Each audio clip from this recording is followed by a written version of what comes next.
Après 2 mois de vacances, 12 millions d'élèves ont repris ce matin le chemin de l'école. En primaire et en maternelle, les enfants travaillent désormais 4 jours et demi. Après les cours, des activités comme du sport ou des travaux manuels sont proposées. Cette réforme est en vigueur depuis 2 ans. Parmi les critiques récurrentes, celle de la fatigue des élèves.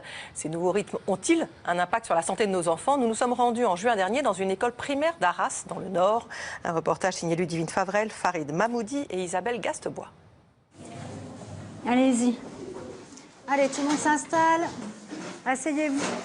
Il est 15 h, place au dernier temps scolaire de la journée pour ces élèves de CM2, 1 heure de travaux pratiques. Vous allez devoir faire une fiche explicative pour faire un volcan. L'après-midi, nous faisons moins de mathématiques et de français. Nous faisons plus des activités art visuel, EPS, musique, qui demandent un peu moins d'attention. Donc on essaie d'amener des choses qui sont plus ludiques, tout en les faisant travailler des matières fondamentales.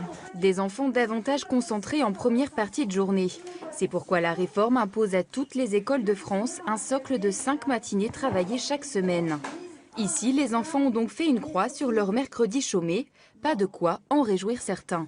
Moi, je préférais un peu avant parce que parfois, le mardi soir, par exemple, j'allais chez ma mamie dormir et... Par exemple, je peux plus le faire. D'habitude, on peut aller se coucher un petit peu plus tard le mardi ou alors aller se coucher à la même heure et rattraper un peu de sommeil. Mais là, on peut pas le faire vu qu'on est à l'école. C'est un peu fatigant parfois. Cette fatigue ne serait qu'un ressenti pour le chronopsychologue François Testu. Il a mené à Arras une étude qui mesure l'impact des nouveaux temps scolaires sur le rythme de vie des enfants en maternelle et en primaire. Pour lui, le bilan est positif. L'enfant avec de tels emplois du temps ne connaît pas de perturbation dans sa propre rythmicité. C'est-à-dire qu'il vit d'une manière régulière tout au long de la semaine.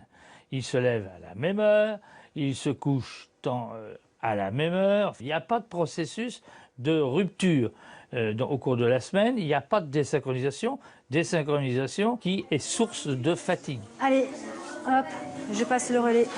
Coller au rythme naturel de l'enfant n'est pas le seul objectif de la réforme. Les 5 matinées d'apprentissage permettent aussi de libérer du temps pour éveiller l'esprit des enfants avec des activités périscolaires l'après-midi.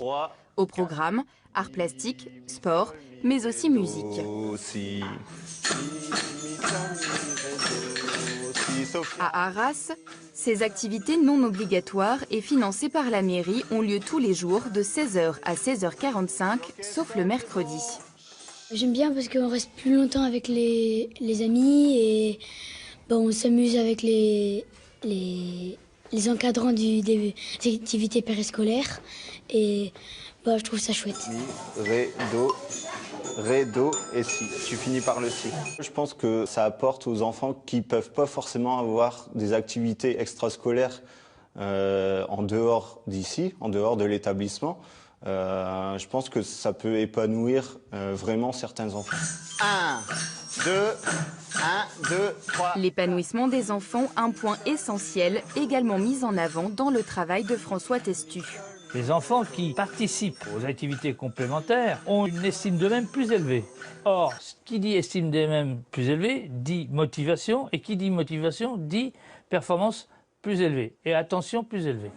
Une réflexion positive, mais qui a ses limites. Elle ne prend en compte que le système d'organisation des rythmes scolaires de la ville d'Arras. Un système qui n'est pas commun à toutes les écoles françaises. La base de cette réforme était le retour à 5 demi-journées au sein de la semaine scolaire.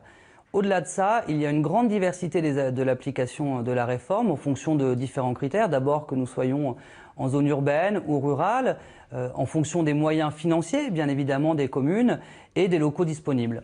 À Paris, par exemple, les temps périscolaires sont programmés chaque mardi et jeudi après-midi pendant 1h30. Des temps qui ne seraient pas bénéfiques aux enfants. Sur 800 enseignants interrogés, plus de 97% d'entre eux affirment que les élèves sont plus fatigués qu'avant la réforme.